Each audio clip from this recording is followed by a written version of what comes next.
男人为了戒掉儿子的毒瘾，狠心带着儿子来到偏僻的乡下生活。男人名叫老马，他将儿子小马的手用铁链绑了起来，这让小马非常的反感，认为不该把他当作牲口一样对待。可老马为了能彻底戒掉儿子的毒瘾，他不得不这么做。虽然这个方法很残忍，但已经想不出更好的办法。他贴心的为小马准备了零食和水，随后便去邻居家喝酒吃肉谈人生。不久后，独自一人在家的小马突然毒瘾发作，瞬间变得精神恍惚。毫不知情的老马还在邻居家为儿子的事发愁。与此同时，2名巡逻的民警突然发现了2具尸体，尸体上早已铺满了积血，但依旧可以看出尸体被残忍的撕咬。民警立即举起猎枪，提高了警惕。他们发现在尸体边上存有饿狼的脚印，民警建议尽快将这里进行封锁，或许还会出现更多的野狼。第二天，附近的居民都得知了野狼袭击的事件，民警也提醒住户尽量待在家里。另一边，小马正在设法拿到自己的大棉鞋。这时老马正好回到屋内，他立马意识到了不对劲，原来小马将面粉偷偷藏在自己的鞋子里，看来小马免不了一顿揍。为了分散儿子的注意力，老马向邻居借了一台电视机，希望通过电视节目给他解闷，但显然没有起到任何效果。看着儿子痛苦的样子，老马心里心疼极了。老马害怕儿子毒瘾发作导致失控大叫，到时候引起村民们的注意。为了避免不必要的麻烦，他便找到邻居帮忙购买了一些镇定剂。2人刚走出木屋，突然发现不远处有一只饿狼。Погоди. Ну-ка в дом.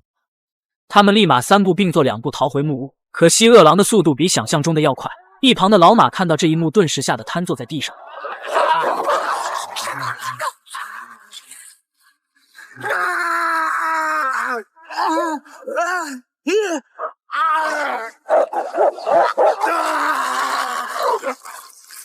眼看饿狼即将扑向自己，他立马站起身回到了屋里。就在老马正在寻找猎枪时，没想到饿狼竟直接撞击窗户冲了进来。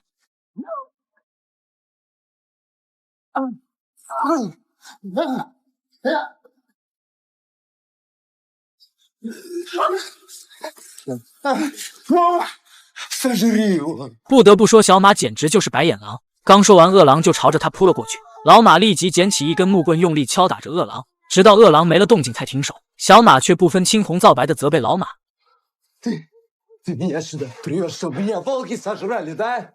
老马没有理会小马的无理取闹，只见他拿来了一块毛毯，将饿狼裹在里面扔出了屋外。村民们得知有饿狼出没，立马选择了报警。邻居由于伤势严重，不幸身亡。老马为了不让警察发现小马磕过面粉，他将小马的嘴用毛巾堵了起来，随后将他藏在了地下室。可小马一点也不安分，一直发出声音。果然，警察在屋里巡查时发现了他。警察一眼就看出小马是个瘾君子。老马为了儿子不被警察带走，便拿出了一沓钱放在了桌上。警察也是个有眼力见的人，拿上钱答应会保守秘密。此时外面已经来了不少村民的围观。这时突然听到有人在大声呼救，一位猎人迅速赶了过去，发现一位老妇人被饿狼咬伤了大腿。猎人立即爬上了屋顶，观察着四周，发现一只山羊早已被吃光了半个身体。就在这时，一只饿狼突然快速地冲向了猎人。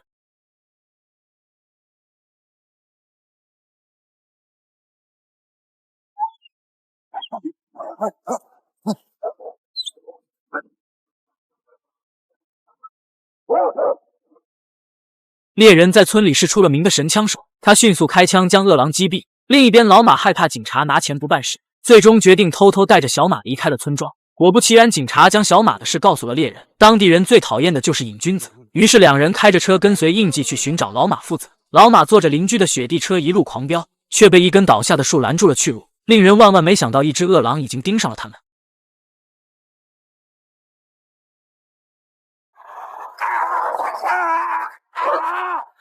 小马趁着父亲被饿狼袭击，想要偷偷逃跑，可突然更多的饿狼冲向了他们。老马用猎枪全部将他们击毙，随后抓回了小马。他们再次坐上了雪地车，往森林里的木屋前进。等他们到达目的地后，发现里面一片狼藉。这时警察和猎人也开车到达了木屋门口。他们刚下车，就听到附近传来一片狼叫声，紧接着饿狼就冲向了他们。好在警察眼疾手快，对着饿狼发起了进攻，但奈何光线实在太暗，警察根本瞄不准饿狼。就在他想要逃到车上时，一只饿狼冲了过来。好在猎人及时出现，让警察逃过一劫。2人快速把车门关上，将饿狼锁在车内。这时又有一只饿狼扑向了警察，幸好猎人枪法精准，又成功救了警察一命。然而就在刚刚开枪的时候，不慎打爆了车胎，而且眼下2人的枪都已经没了子弹。老马见他们情况危机，便好心收留他们进屋躲避。目前室外零下40度，只能等天亮之后再维修汽车离开森林。就在几人商量对策时，小马突然让大家安静下来，没想到在角落里发现一个披着貂绒的男人，只见对方被冻得瑟瑟发抖。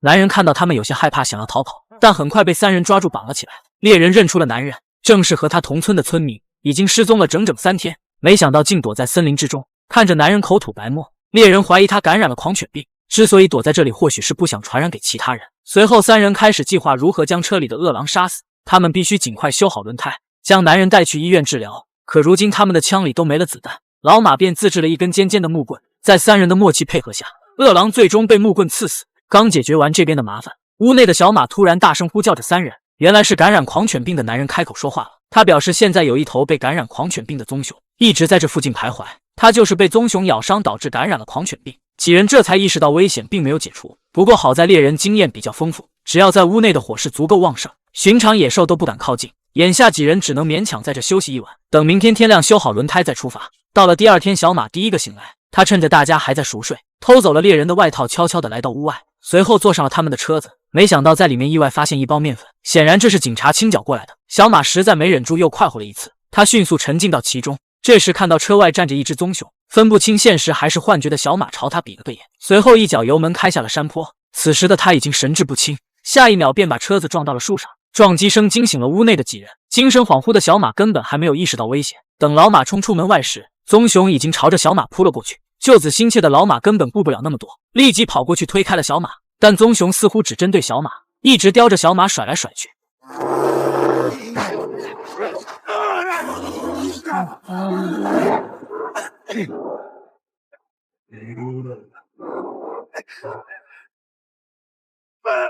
等小马昏迷后，棕熊盯上了警察。与此同时，猎人回到车里寻找是否还有多余的子弹。此时的警察已经被棕熊虐杀的满身是血。幸运的是，猎人终于找到了几枚子弹，但子弹似乎对他来说伤害性不大，不过暂时能让棕熊撤退。2人迅速将警察带回了屋内，但由于伤势过于严重，警察最后因为失血过多领了盒饭。老马气愤地责怪小马，这一切都是因他而起。屋外的棕熊还在不停地吼叫着，似乎也在发泄愤怒的情绪。猎人表示小马被棕熊咬伤，必须尽快送往医院接种狂犬病疫苗，否则情况会非常危急，甚至有可能丢了性命。这时老马发现屋顶上传来了脚步声，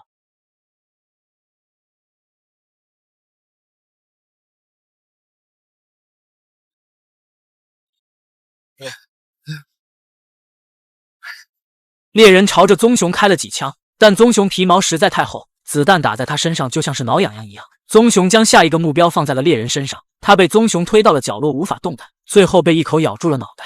老马点燃了一根火把扔向了棕熊，成功吸引了他的注意，随后将一块满是铁钉的木板放在地上，紧接着他拿起了尖尖的木棍。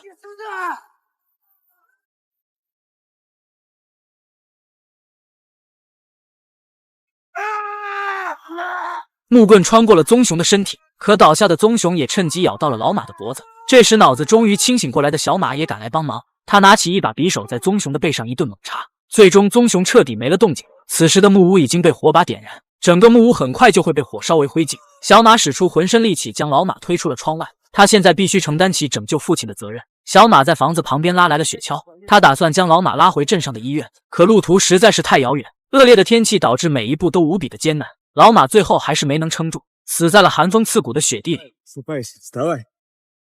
Вставай, пап! Пап, ну вставай, тут осталось чуть-чуть, совсем не дошли, слышь? Давай, вставай! Вставай, сволочь! Я с тебя эту дурь выбью сейчас все, слышишь? Если я смог, и ты сможешь, пап! Ну встань, ну пожалуйста, ну пап! 幸运的是，村里的救援车队来到了这里，小马被成功救出。1年后，小马戒毒成功，他来到了老马的墓前，告诉父亲自己已经开启了新的生活。他很感谢老马对他的用心良苦。影片就此结束。以上就是2025俄罗斯惊悚电影《狂犬病》的全部内容。整体来看，电影更像是一部阐述父爱的影片。不管儿子多么的白眼狼，父亲也没有一点放弃的意思。最终的牺牲成功唤醒了儿子。影片其实没多少惊悚画面，原片就不太推荐看了。好了，感谢大家的观看，我们下个视频再见。